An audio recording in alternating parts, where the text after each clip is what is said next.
Dictation संकलन 29, 30 और 31, speed 100 words पर मिनट स्टार्ट। महोदय, घर चाहे जितना भी छोटा हो किंतु जब तक उसके आसपास के घर भी समान आकार के होंगे तब तक छोटे घर की आर्थिक सामाजिक इच्छाएं महत्वाकांक्षाएं पूर्ण हो सकती हैं, परंतु जैसे ही छोटे घर के पास एक बड़ी हवेली बन जाती है तो छोटा घर अपने मालिक की समाज में कम मांग और सीमित अधिकारों के बारे में स्थिति स्पष्ट करता है विराम। लेकिन परिवर्तन और विकास प्रक्रिया के अनुसार वह छोटा घर बड़े घर में परिवर्तित हो जाता है, किंतु हवेली महल बन जाती है। पर परिस्थिति में जब जाहिर हो जाता है कि तब छोटे घर की उन्नति का कोई अस्तित्व नहीं रह जाएगा और छोटे घर का मालिक स्वयं को उपेक्षित, संकुचित, असंतुष्ट और तुच्छ महसूस करेगा विराम। हमारे अर्थशास्त्री मार्क्स इसी स्थिति के असंतुलन को दूर करना चाहते थे, किंतु उन्हें भी यह स्वीकार करना पड़ा था कि श्रम और पूंजी के हित एक हैं, किंतु अधिकार भिन्न भिन्न हैं विराम। पूंजी यदि श्रम को काम न दे तो श्रम चला जाएगा, और यदि पूंजी श्रम पर शासन न किया जाए तो पूंजी का अस्तित्व समाप्त हो जाएगा विराम। इसलिए यह आवश्यक है कि पूंजी श्रम पर अपना स्वामित्व कायम करे विराम। पैरा मानव अधिकारों के उल्लंघन की समस्या व्यक्तिगत रूप से हल की जा सकती है, किंतु संपूर्ण रूप से नहीं, क्योंकि किसी भी स्थिति, बिंदु, विषय और वस्तु का संज्ञात्मक बोध हो जाने पर हम उस स्थिति से, बिंदु से, विषय से और वस्तु से मुक्त हो जाते हैं विराम। जैसे ही हमें परतंत्रता का बोध होता है विराम, हम परतंत्रता से मुक्त होकर स्वतंत्र हो जाते हैं। अमरत्व का बोध होते ही हम जान लेते हैं कि मृत्यु सिर्फ एक स्थिति है, अंत नहीं, और जिसका अंत नहीं हो अमर है विराम। मानव अधिकारों के बारे में उल्लंघन का बोध हो जाने पर इन उल्लंघन के प्रति विद्रोह कर इस कमजोरी से झुक हो जाते हैं और अपने अधिकारों का प्रयोग करते हैं, किंतु वैश्विक तौर पर जब तक मानवीय विचारों के माध्यम से महत्वाकांक्षा, नेतृत्व की भावना, असत्य के प्रति राम की प्रक्रिया चलती रहेगी, तब तक मानव अधिकारों का उल्लंघन होता ही रहेगा और हम उल्लंघन करने को बाध्य हो जाएंगे विराम। पैरा अध्यक्ष महोदय, मैं यह संकल्प प्रस्तुत करता हूं विराम।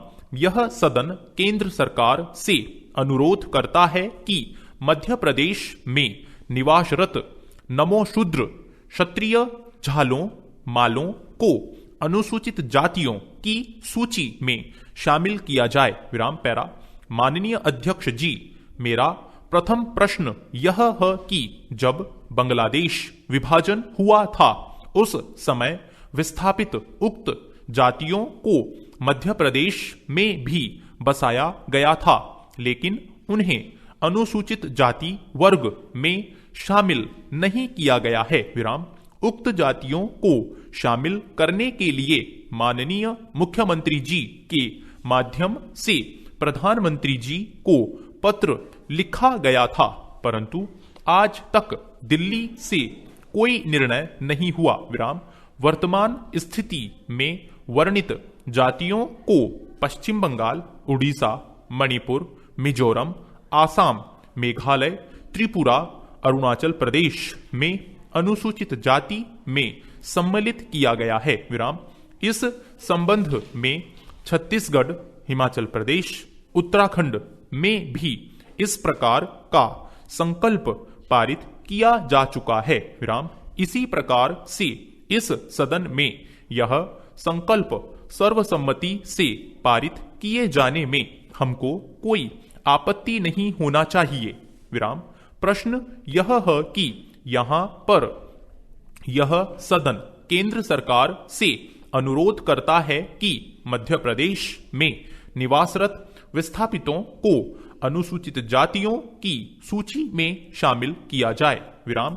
अन्य प्रदेश की भांति मध्य प्रदेश में जातियां जिनको आरक्षण का लाभ प्राप्त नहीं हो रहा है उन्हें शामिल किया जाएगा तो मुझे बड़ी प्रसन्नता होगी विराम। इस प्रकार संकल्प पारित किया जाए विराम।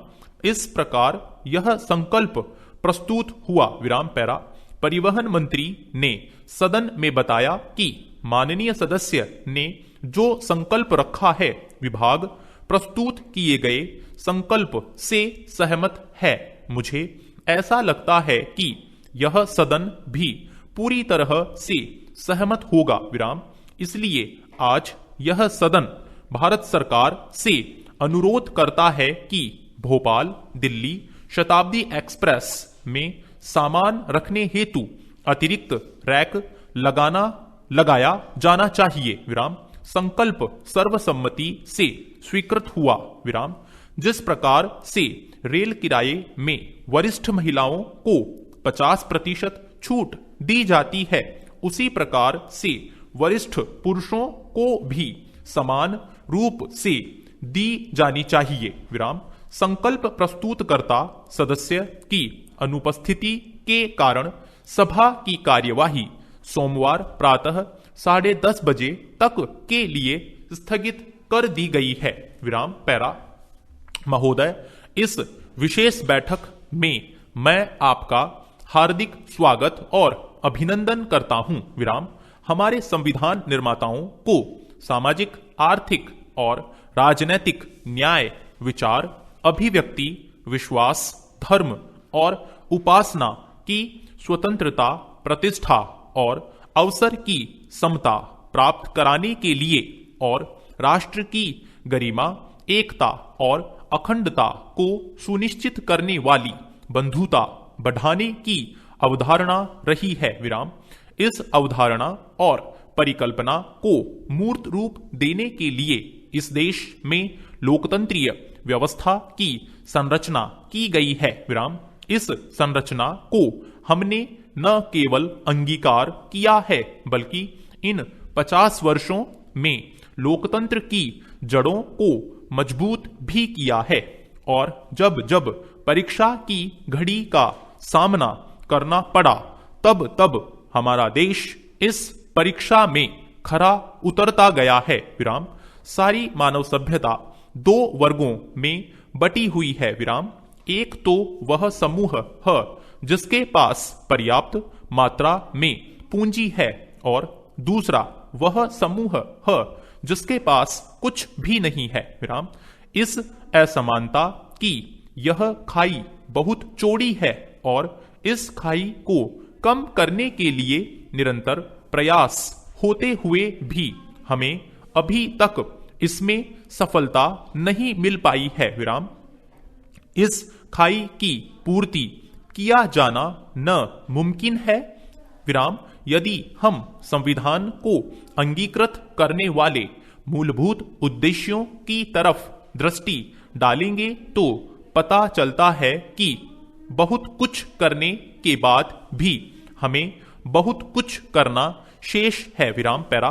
महोदय, आप जानते हैं कि लोकतांत्रिक पद्धति में अनेक दल होते हैं और ये दल अपने अपने सिद्धांत और कार्यक्रम के आधार पर मूल उद्देश्य तक पहुंचना चाहते हैं, लेकिन कभी कभी मूल उद्देश्यों को प्राप्त करने की दिशा में जो साधन अपनाए जाते रहे हैं उनमें भिन्नता होने के कारण हमें आंशिक सफलता ही मिल पाती है विराम। इसलिए हमें ऐसे क्षण भी निकालना चाहिए जब सभी दल बैठकर समग्र विकास के सिलसिले में अपने विचारों के माध्यम से किसी भावी योजना की परिकल्पना करें। विराम। स्वतंत्रता की स्वर्ण जयंती के अवसर पर उपलब्ध ये क्षण निश्चित रूप से हम सब लोगों को यह अवसर देता है कि हम अपने विकास, उपलब्धि, भूल और भविष्य की दिशा के बारे में आत्मचिंतन करें। विराम। यह वह अवसर है जब हम दलीय भूमिका के ऊपर उठकर प्रदेश के समग्र विकास के लिए गहराई से विचार करें। विराम। Thank you. साथियों, इस चैनल को सब्सक्राइब करें और बेल आइकन को प्रेस करें ताकि लेटेस्ट वीडियो की जानकारी आपको मिलती रहे। गति बढ़ाने के लिए नियमित अभ्यास करें। इस चैनल पर 80, 100, 120, 140 और 160 शब्द प्रति मिनट की गति से डिक्टेशन उपलब्ध हैं, जिनका आप स्वयं भी लाभ लें और अपने मित्रों को भी शेयर करना न भूलें। डिक्टेशन अच्छा और बुरा लगा तो लाइक और डिसलाइक अवश्य करें। कोई सुझाव या प्रश्न हो तो कमेंट बॉक्स में लिखें।